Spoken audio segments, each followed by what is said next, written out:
Hello दोस्तों, स्वागत है आप सभी का आई अचीवर्स ऑनलाइन क्लासेस के लर्निंग प्लेटफॉर्म पे। आशा करता हूँ कि आप सभी अच्छे होंगे, अपनी पढ़ाई को जो है कंटिन्यू कर रहे होंगे और अच्छे से पढ़ रहे होंगे। ठीक है, स्क्रीन पर आपको जो है एक क्वेश्चन दिख रहा है। इस क्वेश्चन को आपको करने का ट्राई करना है। ये क्वेश्चन टाइम एंड वर्क का क्वेश्चन है, जो मेरे को किसी स्टूडेंट ने एज ए डाउट पूछा था, तो मैंने इसको किया था और देखा था कि हाँ अच्छा पैटर्न है। टाइमर एंड वर्क पर बनने वाला एक अच्छा पैटर्न है, जो आपको क्या करना चाहिए, ट्राई करना चाहिए इस क्वेश्चन को। ठीक है, तो इस क्वेश्चन को करने का ट्राई करें। मैं एक बार आपको पढ़ के बताता हूँ, फिर इसको करने का ट्राई करें, फिर मैं इसको समझूंगा और इसको करने का जो बेस्ट मेथड हो सकता है वो आपको बताऊंगा। ठीक है, करने के बहुत सारे तरीके हैं, बट जो best of the best method है वो मैं आपको बताने का ट्राई करूँगा। पहले आप इस क्वेश्चन को पढ़ें। क्या दे रखा है कि ए एक काम को, यहाँ पर दे रखा है ए एक काम के 7/10 भाग को। ठीक है, जो मेन पॉइंट है वो मैं यहाँ पर हाईलाइट कर देता हूँ कि ए एक काम के 7/10 भाग को 15 दिन में करता है, तथा शेष काम को ए और बी मिलकर क्या करते हैं, 4 दिन में पूरा करते हैं।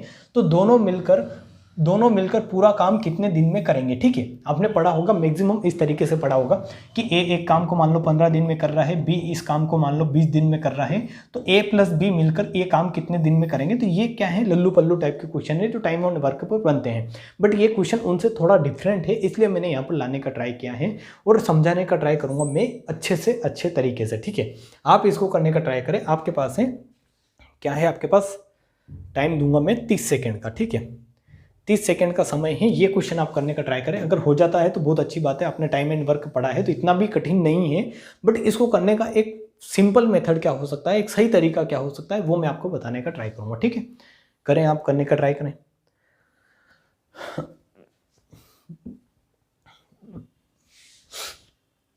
ए एक काम के 7/10 भाग को 15 दिन में, बी ए और बी मिलकर शेष काम को क्या करते हैं, 4 दिन में पूरा करते हैं। तो दोनों मिलकर कितने दिन में काम पूरा करेंगे, ये आपको बताना है। ठीक है, तो ऐसा क्वेश्चन जब भी आपको एग्जाम में पूछा जाए तो आपको कई पर कॉन्सेंट्रेट करना है, वो करना है एफिशिएंसी, कार्यक्षमता। मैं आपको बता देता हूं कि कार्यक्षमता क्या होती है। कार्यक्षमता होती है क्या, तो आप बताएंगे कार्यक्षमता होती है किसी भी इंसान द्वारा एक दिन में कितना काम किया गया है। ठीक है, किसी भी इंसान द्वारा एक दिन में कितना काम किया गया है, तो आप बताएंगे एक दिन में, जैसे मान लो कि अगर 7 दिन में 10 काम कर रहा है तो एक दिन में कितना काम करेगा, 10/7। तो ये होती है कार्यक्षमता। ठीक है, इसी से हम क्वेश्चन को करने का ट्राई करेंगे। ये बेसिक जो आपने टाइम एंड वर्क पढ़ा है, अगर मैंने भी थोड़ा बहुत समझाया है यहाँ पर, तो वो भी पढ़ा है, तो वहाँ से भी ये चीज़ें आपको क्लियर हो जाएगी। वरना हम बेसिक फाउंडेशन में अच्छे से टाइम एंड वर्क पढ़ेंगे तो वहाँ पर सारी चीज़ समझ में आएगी। बट इसको समझने का ट्राई करें। आपने थोड़ा बहुत, जहाँ तक मेरे को उम्मीद है कि सारा आपको बेसिक क्लियर होगा, नहीं है तो आपको कहीं से कहीं पढ़ें और समझने का ट्राई करें। बट ये क्वेश्चन जो है मैं आपको टाइम एंड वर्क पढ़ाऊंगा तब भी अच्छे से समझाऊंगा, बट ये एक अलग से डाउट आया था, इसलिए मैं समझाने का ट्राई करता हूँ अच्छे से कि ए एक काम के 7/10 भाग को 15 दिन में करता है। ठीक है, तो ए है, ये एक काम के 7/10 भाग को कितने दिन में कर रहा है, 15 दिन में। 15 दिन में, तो आपको हमेशा ये ट्राई करना है कि ए एक काम को कितने दिन में कर रहा है। ठीक है, यहाँ पर ये निकालने का ट्राई करना है कि ये 7/10 भाग को, किसी काम के 7/10 भाग को कितने दिन में कर रहा है, 15 दिन में। तो आप यहाँ पर ये ट्राई करें कि ये एक काम कितने दिन में कर रहे हैं। ठीक है, फिर आपको दे रखा है कि ए और बी दोनों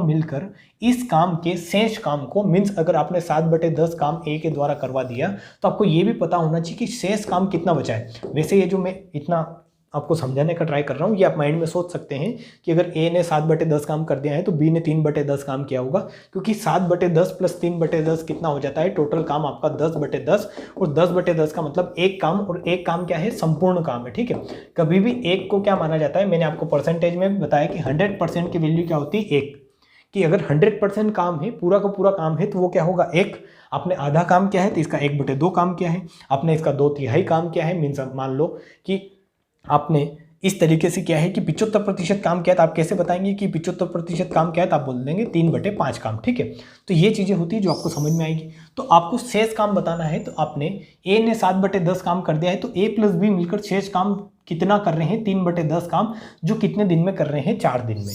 तो यहाँ से आपने थोड़ा बहुत अगर टाइम एंड वर्क पढ़ा है तो आप क्या देखने का ट्राई करें कि एक दिन का काम निकालें। यहाँ पर एक दिन का काम निकालें। सबसे पहले तो आप करेंगे कि ए का एक दिन में कितने काम कर रहा है ये, अगर 7/10 दिन में 15 काम कर रहा है तो एक दिन में 150/7 काम कर रहा है। इसको इधर क्या करें, डिवाइड करने का ट्राई करें कि जैसे एक बंदा 7 दिन में 10 काम कर रहा है तो एक दिन में कितने काम कर रहा है, तो आप बोलेंगे 10/7, इसको इसमें भाग दिया है। उसी तरीके से अगर 7/10 का 15 में भाग देंगे तो 150 बटे कितना आएगा, 7 आएगा, ठीक है।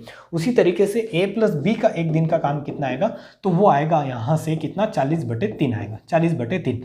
अब आपने अभी तक ये पढ़ा है, आपने क्या पढ़ा है कि इन दोनों का एलसीएम लेकर क्या करते थे, आप टोटल वर्क निकालते थे, ठीक है। तो यहाँ पर एक जो चीज़ आपको की पॉइंट है वो क्या ध्यान में रखना है, सिंपल यही इसमें लॉजिक है।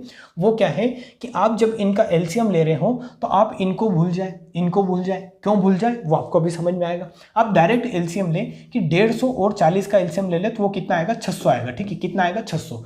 150 और 40 का एलसीएम ले ले, 600 आएगा। और जब आप यहाँ पर इनका जब क्या निकालोगे, आप एफिशिएंसी निकालोगे, कार्यक्षमता, तो कार्यक्षमता क्या होती है, कार्यक्षमता क्या होती है, टोटल वर्क मीन्स कुल कार्य, टोटल वर्क बटे 1 डे में, मीन्स एक दिन में कितना काम आप कर रहे हो, ठीक है। एक दिन में कितना काम आप कर रहे हो, तो ये एक दिन में 150/7 काम करता है, ये एक दिन में 40/3 काम करता है। टोटल वर्क इसी एलसीएम को क्या मानते हैं, टोटल वर्क मानते हैं, ठीक है। ये यहाँ पर इतना मैं डीपली नहीं जाऊँगा, बट इस एलसीएम को टोटल वर्क मानेंगे आप। तो यहाँ पर आप देखेंगे, यहाँ पर आप क्या देखेंगे कि अगर एक दिन में 150/7 काम कर रहा है, टोटल काम 600 है, तो यहाँ पर आपको एलसीएम यहाँ पर 7 और 3 में नहीं घुसना है, क्योंकि अगर आप 600/150/7 करोगे तो ये 7 ऊपर जाकर इसमें क्या हो जाता है, मल्टीप्लाई। और यही आपको बेनिफिट है इसका कि जब भी आप कार्यक्षमता निकालोगे, क्या निकालोगे, कार्यक्षमता, तो कार्यक्षमता में ये 7 आपको कहीं दिक्कत नहीं देगा, ना ही ये 3 आपको दिक्कत देगा, ठीक है। तो आप करोगे कि 600/150 कर रहे हो 4, और 4 साथ ही कितना आ जाता है आपका 28, मीन्स इसकी कार्यक्षमता एफिशिएंसी कितनी आ गई, 28 आ गई। और इसकी एफिशिएंसी जो आएगी कितनी आएगी, 600/40/3, मीन 600/40/3 करेंगे, 3 ऊपर आ जाएगा। और ये 15 चौक 60 होता है, और 15 तिया 45 इसकी एफिशिएंसी आ जाएगी, ठीक है। तो a प्लस b की जो एफिशिएंसी आपके पास आ गई वो कितनी आ गई, 45 आ गई। और ओनली a की एफिशिएंसी कार्यक्षमता कितनी आ गई, 28, मीन्स a एक दिन में 28 काम कर सकता है, ये एक दिन में 28 काम कर सकता है, मीन्स कार्यक्षमता है इसकी। और बी एक दिन में 45 काम कर सकता है, ठीक है। तो आपको यहाँ से मिलेगा ये क्या है, कार्यक्षमता। ये सारी चीज़ें बेसिक में जब पढ़ाया जाता है तब बताया जाता है, हम यहाँ पर डाउट सॉल्व कर रहे हैं तो इतना बेसिक में नहीं जाएंगे। तो आपको यहाँ पर पता चलेगा कि ये क्या है, 600 काम है टोटल, ए प्लस बी मिलकर एक दिन में 45 काम अगर कर सकते हैं। और आपको क्वेश्चन में यही पूछा है कि दोनों मिलकर पूरा काम कितने दिन में करेंगे, तो एक दिन में अगर 45 काम कर सकते हैं तो पूरा काम 600 बटे कितने दिन में करेंगे, 600/45। और इसी को अगर आप सोल्व करोगे तो 15 चौक 60, 40 बटे कितना आता है, 3 आता है। और इसी को आप लिख सकते हो 13.33%, ठीक है, 13.33 दिन। तो ये आ जाएंगे, इतने दिन में ये काम पूरा करोगे। One of the best question था, मीन्स आपको फंसाने के लिए एग्जामिनर इस टाइप के क्वेश्चन दे सकता है, ठीक है। बट इसमें घबराना नहीं है। ये यहाँ पर 7/10 और यहाँ पर 3 बटे जो था कितना आता, 10 आ रहा था, तो थोड़ा परसेंटेज में दिक्कत हो रही थी, वरना इसको आप परसेंटेज लेकर भी कर सकते हो, ठीक है। कि अगर आप मानोगे कि 7/10 है तो ये क्या है, 70% वर्क है। और 70% को हम डायरेक्ट 20 में कन्वर्ट नहीं कर सकते, वरना इसको परसेंटेज में कन्वर्ट करके भी इजीली किया जा सकता था। बट वो चीज़ें कभी और समझेंगे अच्छे से जब हम ये टाइम एंड वर्क पढ़ रहे होंगे, ठीक है। तो इसको अभी करने का सबसे सही तरीका क्या है, वो ये है कि जो इसके बटे में ये 7 और 3 आ रहा है इनको भूल जाओ, क्योंकि जब आप इनमें एफिशिएंसी निकालोगे तो ये 7 भी ऊपर चला जाएगा, 3 भी ऊपर चला जाएगा, और डायरेक्ट आपकी एफिशिएंसी आ जाएगी, कार्यक्षमता आ जाएगी, ठीक है। तो आई थिंक ये one of the best method है इस क्वेश्चन को करने का, ठीक है। तो आपको समझ में आया होगा, और समझ में आया है तो आप वीडियो को लाइक ज़रूर करें और शेयर कर दें, कहीं ना कहीं जो है आपके फ्रेंड जो हैं जो तैयारी कर रहे हैं किसी भी एग्जाम्स की, उन तक पहुंचाने का ट्राई जरूर करें, ठीक है। तो आपके पास अगर इसी तरीके के डाउट है तो आप हमें व्हाट्सअप कर सकते हैं, मैं ट्राई करूँगा कि बेस्ट से बेस्ट सॉल्यूशन आपको दिया जाए, ठीक है। तो मिलते हैं नेक्स्ट वीडियो में, तब तक के लिए जय।